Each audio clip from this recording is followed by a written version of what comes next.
Jerome Wade was 41 years old, and until that rainy Tuesday night in Cincinnati, his wife believed she knew exactly what he was worth. He was a project manager with a modest salary, a work truck, and a joint checking account with $340 in it. Priya had done the math.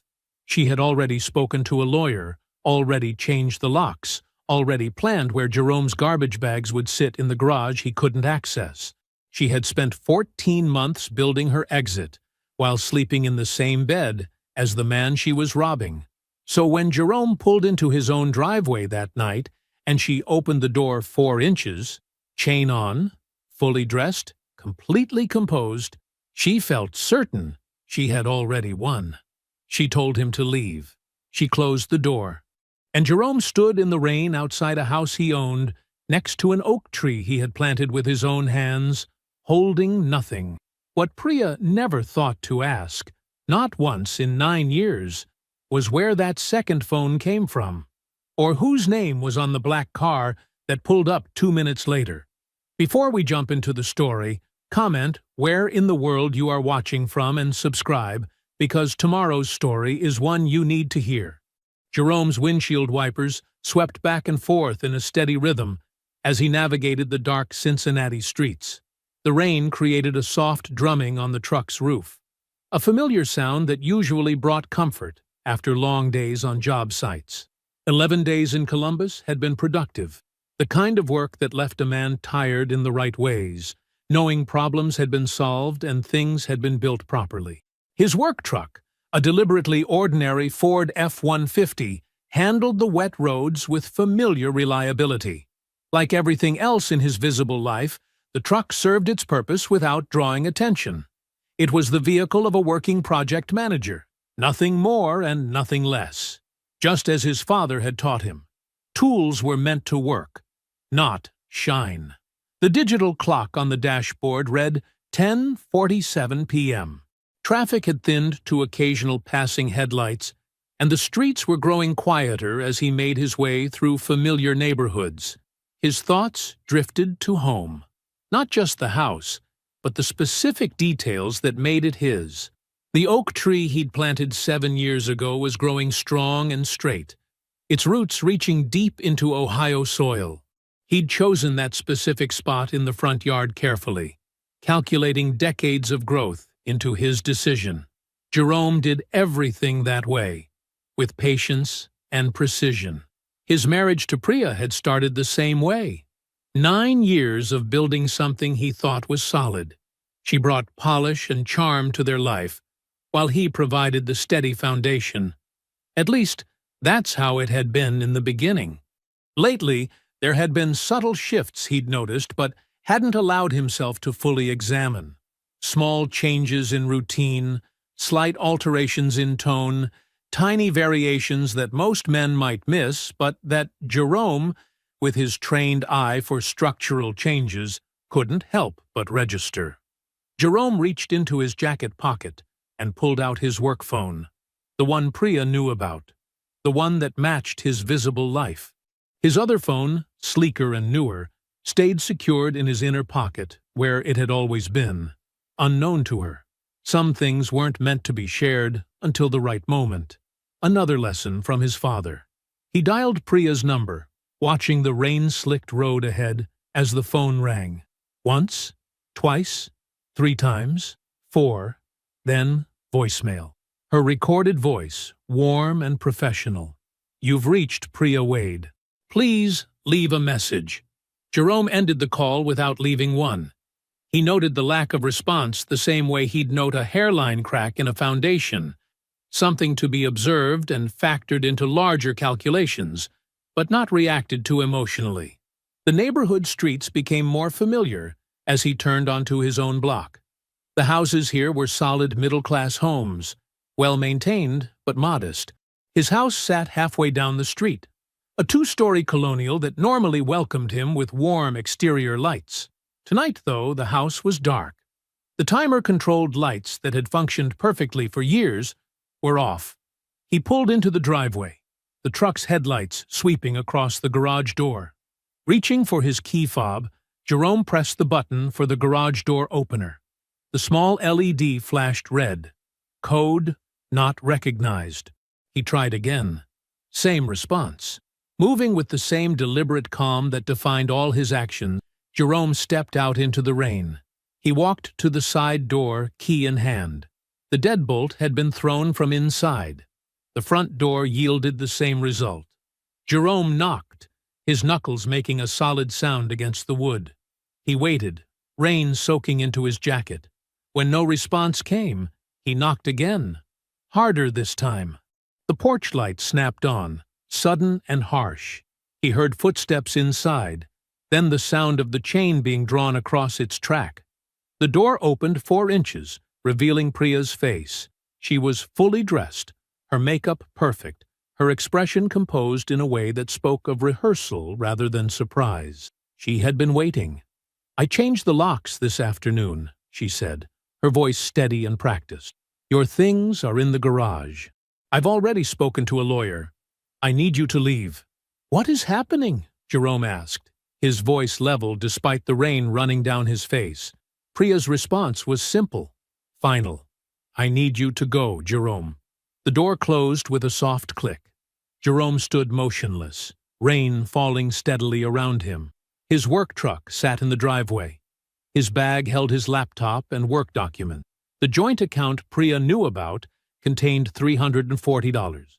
These were the visible pieces of his life, the ones she had calculated into her plans.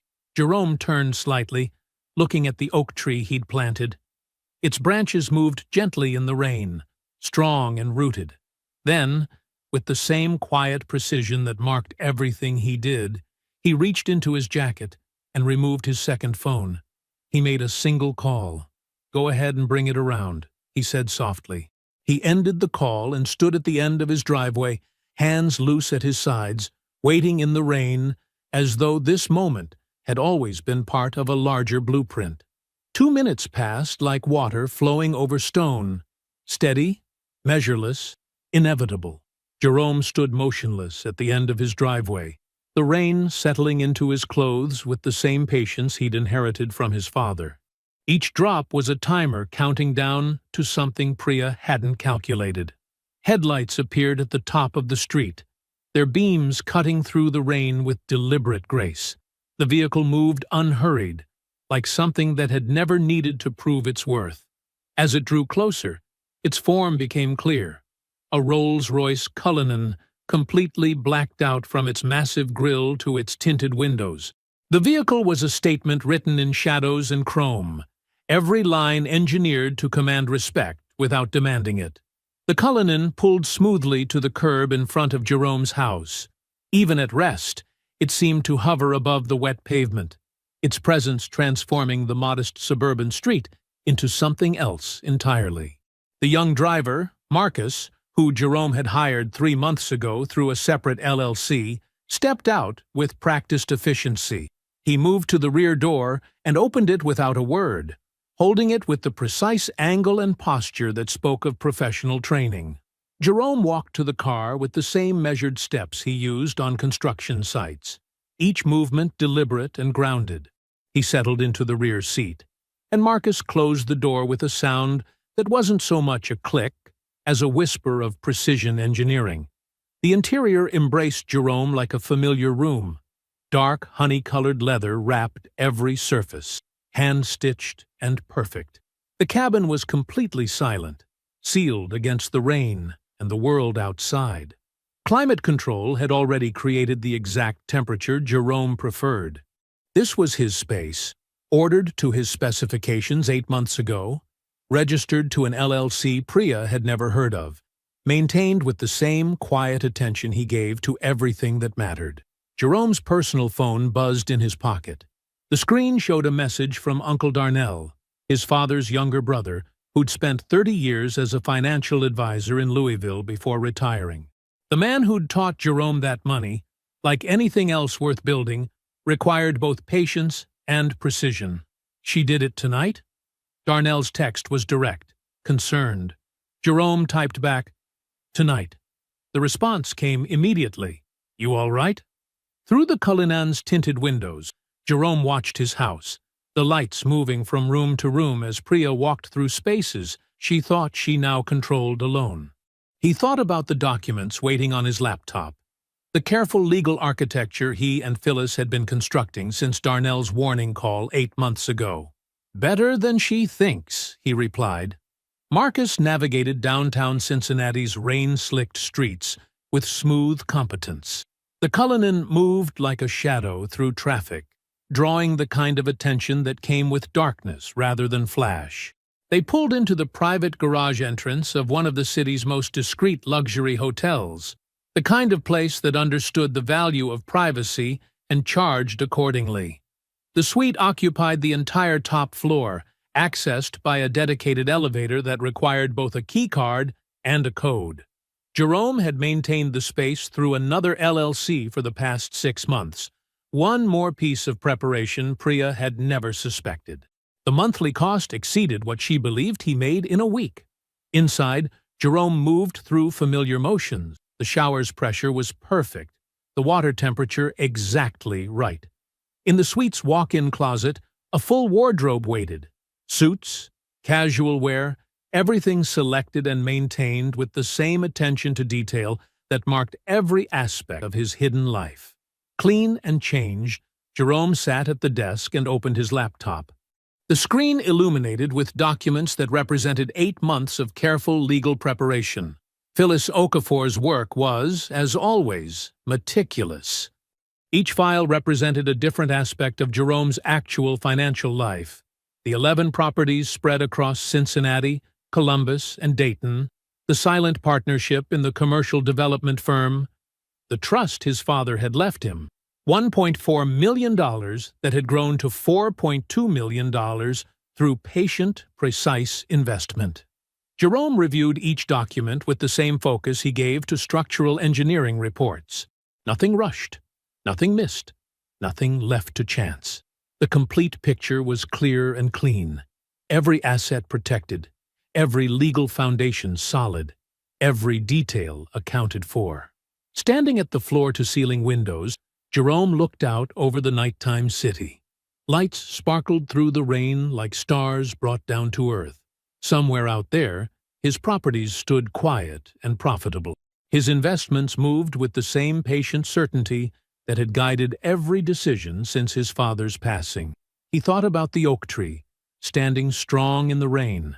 Then Jerome went to bed, lying down with the same deliberate calm that had carried him through the evening. There was no restlessness in his movements, no anger in his breathing. Only the quiet certainty of a man who had seen the structural weakness long ago and had built accordingly. Jerome woke at his usual time, 5:30 a.m., his body operating on the same internal clock that had governed his life for decades. The suite's blackout curtains held back the dawn, but he opened them immediately, letting Cincinnati's morning light fill the space. The city below was already stirring, moving with the steady rhythm he'd always appreciated. He ordered breakfast through the hotel's private service, steel-cut oats, fresh fruit, black coffee. While waiting, he dressed in a charcoal Tom Ford suit that had hung unworn in the suite's closet for months. The suit, like everything else in this space, belonged to a version of Jerome Wade that Priya had never bothered to look for. At his laptop, Jerome reviewed the complete financial picture one final time. The numbers were exactly as they had been for months, each asset carefully documented and legally protected. 11 properties across 3 cities, held in separate LLCs. The silent partnership in the commercial development firm that had completed 4 successful projects in the past 6 years. The trust his father had left him. $1.4 million that Jerome had grown to $4.2 million through patient, precise investment. Phyllis Okafor arrived exactly at 9, carrying a leather briefcase that contained 8 months of careful legal preparation. She moved with the unhurried confidence of someone who had spent decades in rooms where precision determined outcomes. Her handshake was firm, her expression focused. "Everything is in position," she said, setting her files on the table. "The response is prepared, the financial disclosure is complete, and the forgery documentation is ready for the prosecutor's office. Jerome nodded, pouring coffee for both of them. Walk me through the sequence one more time. Phyllis opened her primary file. When you give the word, we file the divorce response with the complete financial disclosure. Your wife's attorney filed this divorce expecting a marital estate under $700,000. The house, the joint account, your apparent salary. The disclosure will reveal $4.2 million in separate property that was correctly structured and maintained throughout the marriage. They have no claim on any of it. And the Avondale property? That's where it gets interesting. Phyllis pulled out a separate document. The forged transfer paperwork they filed, suggesting you'd signed over the 6-unit property to her LLC, is clear fraud. The forensic comparison with your legitimate signatures is definitive. When this goes to the prosecutor's office, it creates serious criminal exposure. Jerome sipped his coffee, thinking about the Avondale property, one of the first his father had bought, maintained meticulously for 30 years, passed down with the same care that had marked everything in Jerome Wade Sr.'s life. The fact that Priya had tried to take it through forgery was a particular kind of betrayal. 8 months, Jerome said quietly, since Darnell called about seeing them in Louisville. Your uncle did you a service, Phyllis noted. That warning gave us time to build this properly. Every asset is protected, every document is in order, and every legal foundation is solid. When this hits, it hits all at once. Jerome stood, walking to the window. Hold the filing for a few more days. I need to complete the investigation into Victor's professional conduct before we trigger everything simultaneously. Understood. Phyllis began gathering her files. The documents are ready. When you give the word, everything moves within the hour. Jerome walked her to the door, thanking her with the same quiet courtesy he'd shown since their first meeting 8 months ago. Once she was gone, he returned to the window, looking out over the city he'd quietly built a significant stake in, while maintaining the appearance of a simple project manager. He pulled out his phone and called Darnell. His uncle answered on the first ring. Almost time, Jerome said. Do it right, not just fast, Darnell replied, his voice carrying the weight of decades of financial wisdom. That's the only way I know. After ending the call, Jerome began organizing his materials for Monday's return to work. His desk at the construction firm would look exactly as it always had. His manner would be unchanged. His interactions would remain professional and measured. The surface would show nothing different, while everything underneath was already decided. Like his father before him, Jerome understood that the most important work happened in the quiet spaces between what people thought they saw and what actually existed. Jerome pulled into the company parking lot at exactly 7:15 a.m. Monday morning, the same time he'd arrived for the past 11 years. His work truck, a practical Ford F-150 with the company logo, fit perfectly into his usual spot. Nothing about his appearance or manner suggested anything had changed. Inside, he nodded to the security guard, picked up his messages from the front desk, and walked to his office with the same measured pace he always used. The morning light filtered through the blinds as he settled into his routine, reviewing project timelines and contractor schedules with practiced efficiency. His team filtered in for their regular 8 a.m. meeting. Jerome led the discussion as he always did, working through each item on the agenda with clear direction and calm authority. Only at the end did he address what everyone had likely heard through the office grapevine. I should mention, he said, his voice steady, that Priya and I are separating. I'm handling it, and it won't affect our work here. If anyone needs me, my cell phone remains the same. He moved directly to the next topic without pause. His team exchanged quick glances but followed his lead. There were no awkward questions, no offers of sympathy. Jerome had given them their cue. This was not something that required discussion, and they respected it. Throughout the morning, Jerome maintained his usual rhythm. He reviewed bid proposals, returned calls, and solved the dozen small problems that typically crossed his desk.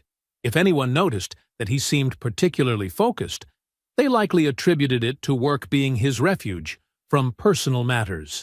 Around 2 in the afternoon, a soft knock came at his door.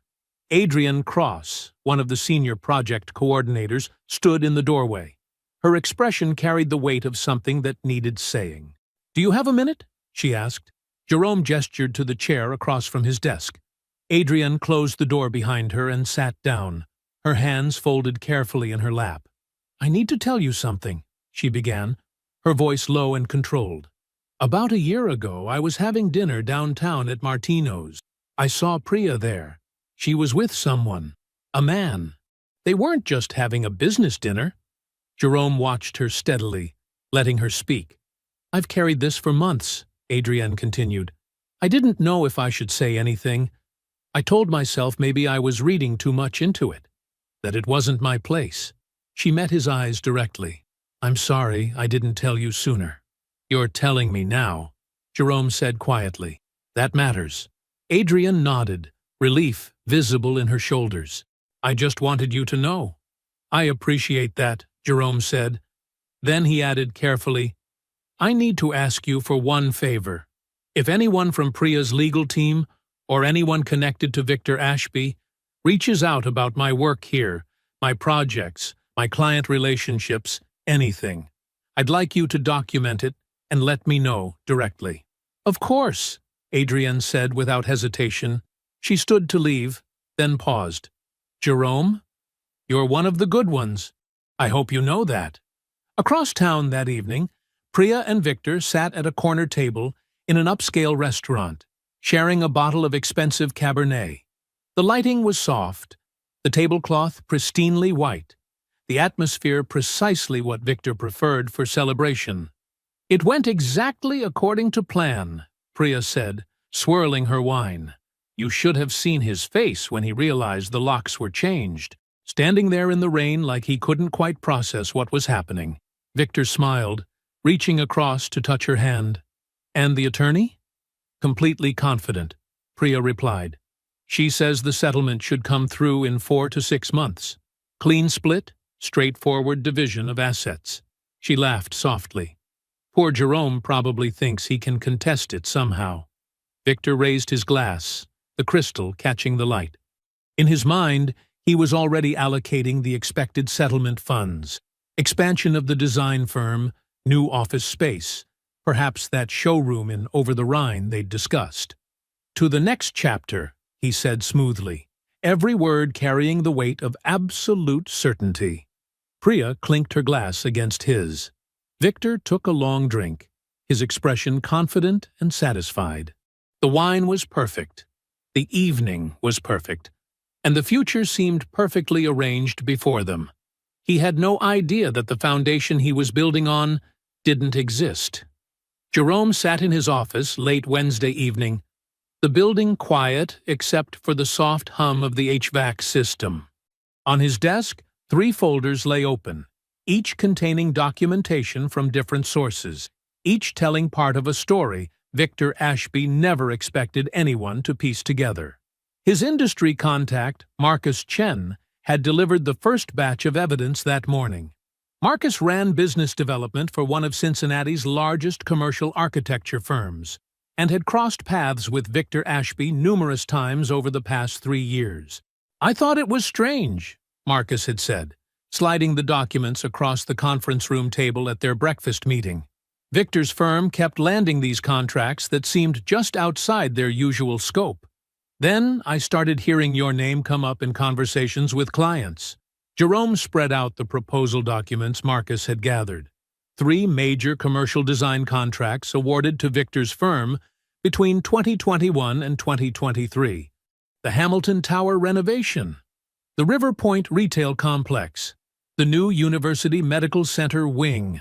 Combined value, just over $4 million in design fees. In each case, Victor had positioned his firm as having a special relationship with Wade Construction Management, Jerome's employer. He had referenced Jerome specifically in client meetings, suggesting an established partnership that would ensure smooth coordination between design and construction phases. He told the Hamilton Tower people you'd personally overseen 3 of his previous projects, Marcus explained. Said you'd vouch for his firm's capabilities. Jerome made notes in his precise handwriting. 2 of the clients who'd awarded those contracts, Robert McNally at Hamilton Tower and James Chen at River Point, had known Jerome professionally for over a decade. They'd trusted Victor's firm partly because they trusted Jerome's implied endorsement. At 3 o'clock, Phyllis arrived with the financial documentation. They spread the LLC filings across Jerome's conference table, creating a timeline of transactions that told its own damning story. "Look at the vendor invoices," Phyllis said, pointing to a series of highlighted entries. "Everything's inflated by 15 to 20%. The excess gets moved to this holding account, then transferred in smaller amounts to a joint personal account, opened by Victor and Priya 14 months ago." Jerome studied the account opening documentation. The timing was precise. Exactly 2 months before Darnell had spotted them together in Louisville. 4 months before the first forged transfer attempt on the Avondale property. "They've been financially entangled longer than either of them has admitted," Jerome observed quietly. "And they've been sloppy about it," Phyllis added. "The pattern is clear enough that a basic audit would catch it. They clearly weren't expecting anyone to look closely." Jerome moved methodically through each piece of evidence, organizing everything into a comprehensive timeline. Victor had used Jerome's professional reputation to secure contracts worth millions. He had extracted funds through inflated invoices. He had opened joint accounts with Priya, while she was still presenting herself as fully committed to her marriage. The professional fraud is actually worse than the financial irregularities, Phyllis noted. Those contracts were awarded partly based on your implied endorsement. McNally and Chen need to know they were misled. Jerome nodded, thinking of Robert McNally, a man he'd worked with since his early days in construction management. McNally had always operated on the principle that a person's word was their bond. "Have you prepared the notification packages for the clients?" Jerome asked. "Complete and ready to go," Phyllis confirmed. "Full documentation of Victor's misrepresentation, copies of the relevant proposal meetings where he invoked your name, timeline of the actual relationship, or lack thereof, between your companies." Jerome closed the last folder and looked at the neat stack of evidence they'd assembled. "We have everything we need on him?" "More than enough," Phyllis said. "The professional fraud alone would severely damage his standing in the industry. The financial irregularities in the LLC might constitute actual criminal fraud, depending on how the prosecutor's office views it. At minimum, it opens him to significant civil liability." Jerome was quiet for a moment, considering the full weight of what they'd uncovered. Then he said simply, "Prepare it all. When we file the divorce response, this goes to McNally and Chen simultaneously. Everything drops at once." "It will be comprehensive," Phyllis assured him. "Victor won't see it coming until it's already done." The diner sat on the corner of Madison and Edwards, a plain brick building that had been serving breakfast to early risers since 1962. Jerome arrived at 6:45 a.m., 15 minutes before the agreed time. The morning crowd was thin, a few regulars at the counter, 2 police officers finishing their night shift meals, a waitress who'd clearly been there since dawn. Jerome chose a booth near the back, positioned so he could see the door. He ordered black coffee and waited, watching steam rise from the cup in steady curls. The coffee was good, strong and honest, like the place itself. Gordon Holloway arrived at 7:02, slightly late, but not enough to matter. He moved through the diner with the hesitant steps of someone who'd rather be anywhere else. Jerome recognized the guilt in his posture before Gordon even reached the table. It was there in the too careful way he sat down, in how he wouldn't quite meet Jerome's eyes. "Thanks for meeting me," Jerome said. "Of course," Gordon replied, his tone overcorrected to sound casual. "I was surprised to hear from you." The waitress came by. Gordon ordered coffee with cream and sugar. His hands fidgeted with the paper napkin dispenser while they waited. Jerome had known Gordon for 9 years, had gone fishing with him, helped him move furniture, sat next to him at countless family dinners. Gordon was a decent man in the specific way that made his current discomfort more revealing. He knew something. He'd been carrying it. When the waitress brought Gordon's coffee, Jerome watched him stir it without drinking. 3 slow circles with the spoon. A 4th, still not looking up. "I need to ask you something," Jerome said quietly. "About Priya." Gordon's spoon clinked against the cup. "Jerome, I don't want to get in the middle. When did she tell the family she was leaving?" The question landed like a stone in still water.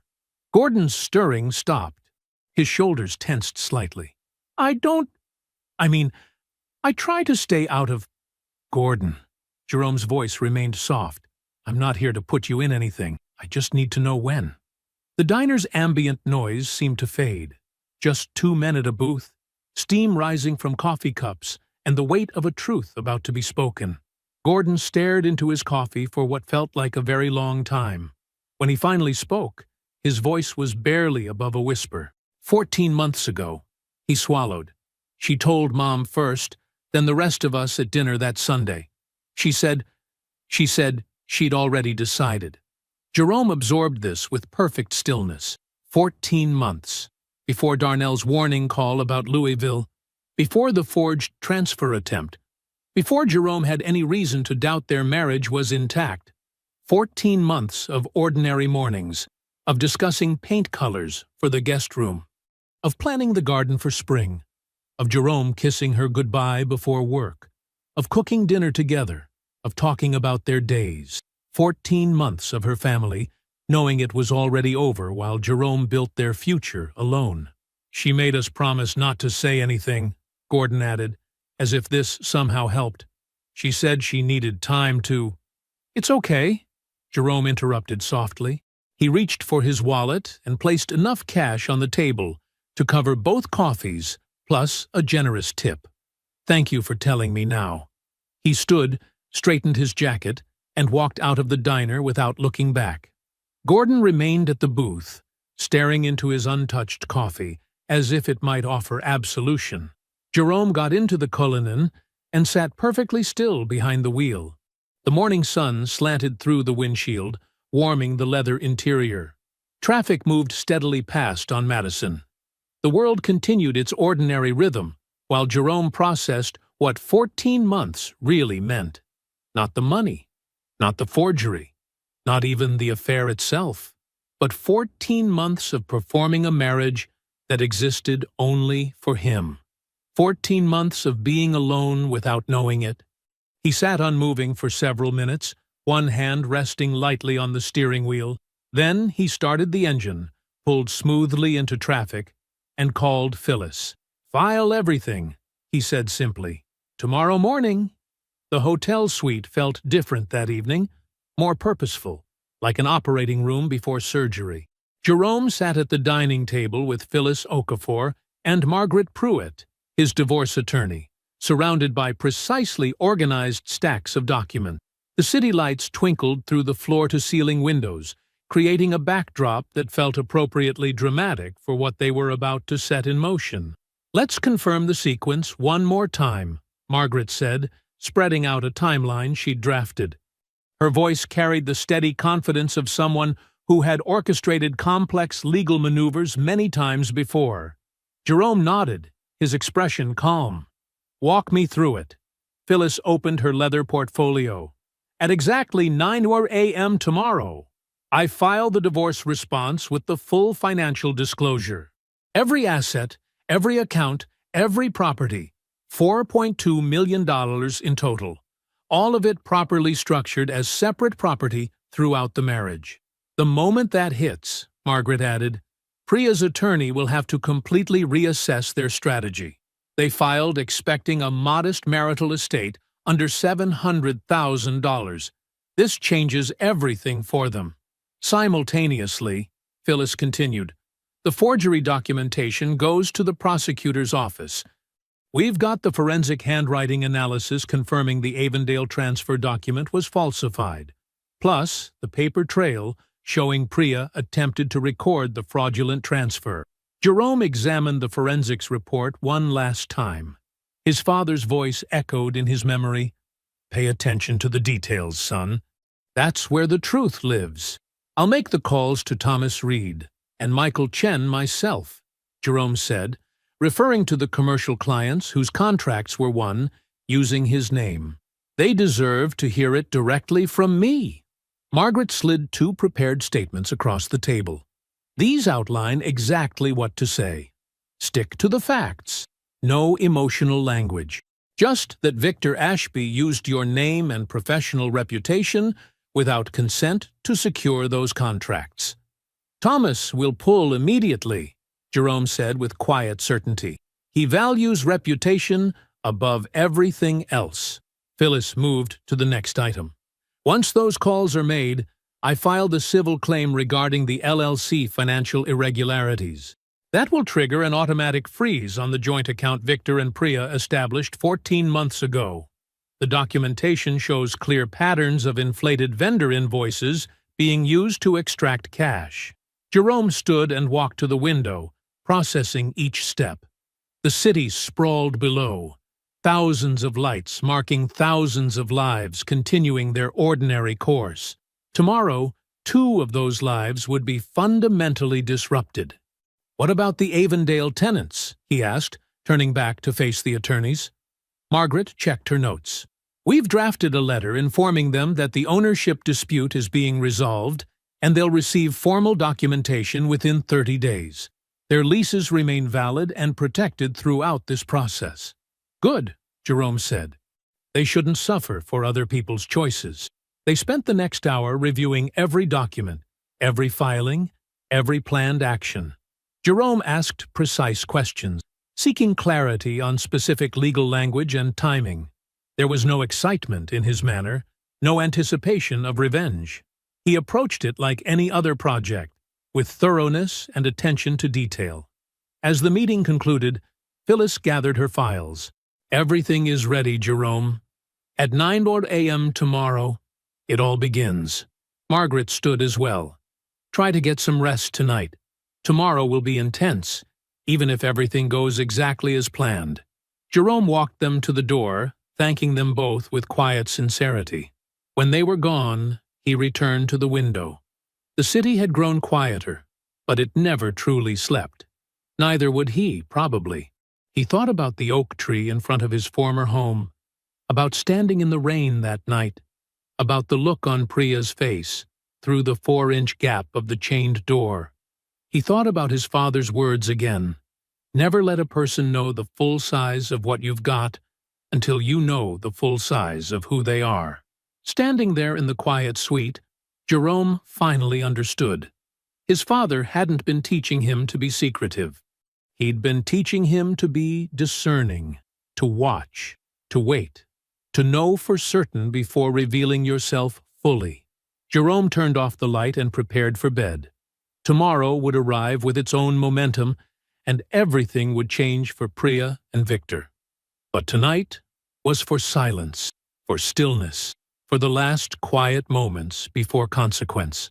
Jerome arrived at the office at 7:45 a.m., his work truck pulling into its usual spot in the employee parking lot. He carried his regular coffee tumbler, nodded to the security guard, and walked to his office with the same measured pace he showed every morning. Nothing in his demeanor suggested this Wednesday would be different from any other. He reviewed project timelines, responded to emails, and conducted his 8:30 team check-in with characteristic focus. The only sign that this was not an ordinary morning was the personal phone sitting silently in his jacket pocket, waiting. At 9:04 a.m., it vibrated once. A text from Phyllis Okafor. Filed. Jerome read it, sent back a simple "confirmed," and returned to his review of a contractor's revised budget proposal. His hands remained steady on the keyboard. His breathing stayed even. He had learned long ago that the most important moments required the least dramatic response. Across town, in her modernly furnished home office, Priya was sorting through design samples when her phone rang. Her attorney's name appeared on the screen. She answered with the casual confidence of someone who believed everything was proceeding according to plan. "We need to meet immediately," her attorney said. The voice carried an unfamiliar note, professional composure barely containing genuine alarm. "Something has been filed that changes our entire approach." Priya arrived at the law office 37 minutes later, her heels clicking purposefully across the marble lobby floor. The receptionist directed her straight back. No waiting, no preliminary small talk. Her attorney was standing when she entered, which was the first sign that something was truly wrong. "Before we discuss anything else," the attorney said, lifting a substantial document from her desk, "you need to read this. It's your husband's financial disclosure response." Priya took the papers with manicured hands that still showed no tremor. She began reading. Then she stopped, started again from the beginning. The numbers refused to make sense, so she read them a third time. $4.2 million in total assets, 11 properties across 3 cities, held in separate LLCs, a 60% silent partnership stake in a commercial development firm, a trust established before the marriage, never disclosed, worth over $900,000, all of it structured as separate property, all of it legally protected, all of it completely unknown to her until this moment. "This isn't possible," Priya said, her voice finally showing strain. "He's a project manager. We have joint accounts. I've seen his paychecks." Her attorney's voice was carefully measured. "What you saw was what he allowed to be visible. The marital estate, the portion you have any legitimate claim to, amounts to approximately $180,000. The house equity and the joint accounts. Nothing else." Priya stood abruptly, gathering her bag. "I need to make a call." In the parking garage, she pressed Victor's number with shaking fingers. When he answered, she described the disclosure in fragmentary sentences, her usual poise cracking. The silence on Victor's end stretched longer with each revelation. She could hear him processing, recalculating, adjusting his understanding of what their future actually contained. Before Victor could respond, her phone buzzed with another incoming call. Her attorney again. "The prosecutor's office has been in contact," the attorney said without preamble. "They're reviewing documentation regarding the Avondale property transfer. Priya, we need to discuss potential criminal exposure." She ended that call only to have another immediately begin. Gordon, her brother, his voice tight with something between guilt and warning. "Mom knows," he said. "Someone called her. She's devastated, Priya. She keeps asking how long you knew you were leaving before you told Jerome." Priya leaned against a concrete pillar in the garage, her designer dress catching on the rough surface. She put Victor back on the line, her voice now openly pleading for reassurance. Instead, Victor said, "I can't have my name connected to a criminal investigation, not with the contracts we have pending." In that moment, standing alone in the cold fluorescent light of an underground parking garage, Priya understood the true nature of what she had built with Victor. Not a partnership founded on love or loyalty, but a transaction based on expected assets that no longer existed. She held her silent phone, surrounded by empty parking spaces, facing a settlement that had evaporated and a criminal referral that was already in motion. She had nothing left to negotiate with, and no one standing beside her. The restaurant stood in Cincinnati's historic district, its limestone facade catching the afternoon light. Jerome arrived 15 minutes early, parking the Cullinan himself. He nodded to the valet, who recognized him not as a guest, but as one of the owners. Inside, the host's face brightened with genuine warmth. "Mr. Wade, always good to see you. Your private room is ready." Jerome thanked him quietly. He had owned 12% of this restaurant for 4 years. The staff knew him as the silent partner, who fixed problems before they became crises and never demanded recognition. He waited in the lobby, hands loose at his sides, watching the street through the front windows. Priya arrived precisely on time, in a cream-colored dress that probably cost more than most people's monthly rent. She entered with practiced poise, her chin lifted slightly, the way she carried herself in client meetings when she needed to project authority.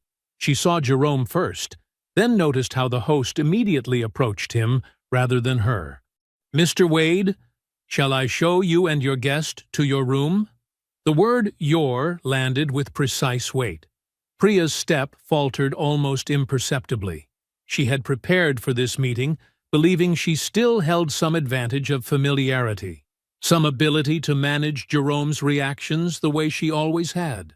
But this small moment, the host's deference, the private room, the clear indication that Jerome owned some part of this space, disrupted her script before it began. They followed the host through the main dining room, past tables of people who nodded to Jerome with varying degrees of recognition.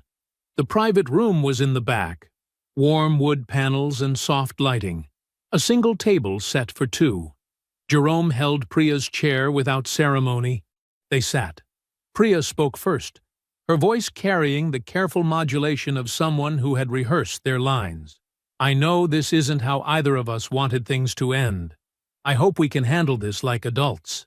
I never meant for it to become—" She trailed off, perhaps realizing that every word sounded hollow in this room that partially belonged to the man she had tried to leave with nothing. Jerome let the silence hold for a moment. Then he reached into his jacket and withdrew a single photograph. He placed it on the table between them. Priya and Victor at a Louisville restaurant, time stamped 14 months ago. They were sitting close, his hand on her wrist, both of them laughing at something just said. "I'm not here about the affair," Jerome said quietly. "I've made my peace with what that means about you." He opened a thin folder and began laying out documents one by one. His voice remained steady, almost gentle, as he walked her through each item. The forged property transfer bearing his supposed signature, the LLC financial records showing systematically inflated vendor invoices, bank statements from the joint account she and Victor had opened while she was still living in Jerome's house. He spoke from memory, never once referring to the papers. He had lived with this information long enough to know every detail by heart. "You looked at me for 9 years, he said, "and saw exactly what you expected to see. A salary, a work truck, a modest joint account. You decided that was the whole picture." He paused, meeting her eyes directly. "You never asked who I actually was." Priya's hands were perfectly still in her lap, but her breathing had become shallow. The careful script she had prepared was useless against this version of Jerome. This man who spoke with quiet certainty about things she had believed were perfectly hidden. "These clients," Jerome continued, indicating another document, "who were told I would be connected to their projects. They trusted you because they trusted me. That trust wasn't yours to spend." A waiter appeared briefly with water, nodding to Jerome with familiar respect before withdrawing. The moment underscored everything. This was Jerome's space, Jerome's timing, Jerome's truth finally spoken aloud. Jerome stood, straightening his jacket, with the same unhurried movement he had always shown. "I want you to understand that I'm not angry," he said. "I'm clear. Those are different things." He turned and walked out of the private room without looking back. The door closed silently behind him. Priya sat alone at the table, surrounded by documents that mapped the precise shape of her miscalculation. Through the walls, she could hear the muted sounds of the restaurant, Jerome's restaurant, at least in part, continuing its normal service. She did not move for a long time. There was nothing left to negotiate, nothing left to manage, nothing left to perform. The consequences arrived like a tide, steady, inevitable, and permanent. No single wave, but the constant press of water against foundations until what was poorly built simply washed away. The civil settlement landed first. Under the weight of the forgery documentation, Priya's attorney advised her to accept terms that included repaying all rental income extracted during the fraudulent Avondale transfer attempt. The number wasn't catastrophic, but it drained the modest settlement she did receive, her legitimate, equitable share of approximately $180,000 from the joint assets. The prosecutor's office declined to pursue criminal charges, but placed a notation in her record. It followed her, quiet but persistent, appearing in background checks and professional license reviews, like a shadow that never quite lifted. Her design firm felt the shift within weeks. Contracts that had seemed secure began to waver.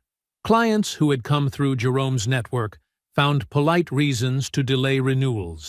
The business didn't collapse dramatically.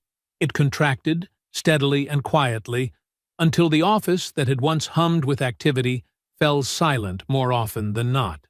8 months after the divorce was finalized, Priya closed the firm's doors. She packed her design portfolios and relocated to Columbus, where no one knew the full story, but everyone seemed to know enough. The community she'd built in Cincinnati, the carefully cultivated relationships, the social circles, the professional alliances, did not follow her. They had been built on Jerome's foundation, and that foundation no longer existed. Victor's unraveling was equally methodical. The 2 major contracts he lost the morning everything broke were just the beginning. One of his remaining clients, reading about the LLC financial irregularities in Phyllis's civil claim, invoked their forensic accounting clause. The audit revealed patterns that raised questions no one could satisfactorily answer. Word traveled in the specific way it does in professional circles, not as gossip, but as quiet warnings passed between decision-makers. Victor's reputation, built over 15 years of strategic relationship cultivation, began to dissolve. He wasn't criminally charged, but at his level, being unhireable was its own sentence. The pressure cracked what he and Priya had built together. Without the promised settlement money, without their shared business vision, without the carefully constructed future they'd planned, they had nothing left to stand on. They separated 6 months after everything fell apart. Jerome learned about their separation from Adrienne, who heard it through industry channels. He was reviewing project timelines when she told him. He said only, "Okay." Then he returned to his work, the same steady focus he'd always shown. 18 months passed like water. Jerome's portfolio grew to 13 properties, the original 11 plus a 14-unit building in Norwood, and a small commercial strip in Dayton he was converting to mixed use. His silent partnership in the development LLC closed its largest project to date. The firm promoted him to Director of Project Operations. He accepted because he enjoyed the work, not because he needed the salary. His colleagues noted that he seemed more present somehow, as if a weight had lifted that they hadn't known he was carrying. He bought a house, not the one with the oak tree, but a solid craftsman with a deep porch that faced west. The evenings there were long and golden. He planted a Japanese maple in the yard, the kind that turned deep red in fall. He didn't rush its growth. He simply gave it good soil and watched it take root. Celeste came into his life gradually, the way the best things often do. A nurse with direct eyes and patient hands, she laughed at his attempts at jokes even when they didn't quite land. She had a key to his house, but never presumed about what that meant. Jerome hadn't shown her the full picture yet, but he was beginning to think she was someone worth showing. In his home office drawer, he kept one document, the first filing Phyllis had prepared for him, dated the morning after Darnell's warning call. Sometimes he looked at it, not with regret, but with a kind of quiet recognition. This was the moment he chose preparation over hope, action over wishful thinking. On a rain-misted Saturday morning, Jerome stood outside the Norwood property, reviewing a contractor's punch list. The rain fell lightly, more suggestion than substance. He looked up from the papers and thought briefly about another driveway, changed locks, an oak tree. He remembered the specific feeling of standing in the wet dark, trying to find words that wouldn't come. 2 minutes. That's all it had taken then. He walked to the Cullinan parked at the curb and got behind the wheel himself. something he rarely did. The navigation system waited for input. He typed in Darnell's address in Louisville, deciding to surprise the old man. Maybe take him somewhere unreasonably good for lunch. The rain picked up slightly as he pulled away from the curb. The wipers moved across the windshield in their quiet, steady rhythm, clearing the view ahead of everything that had once obscured it. Jerome drove. I hope you enjoyed that one. Be sure to like the video and subscribe so you don't miss the next story. I've picked out 2 more for you that I think you'll really like.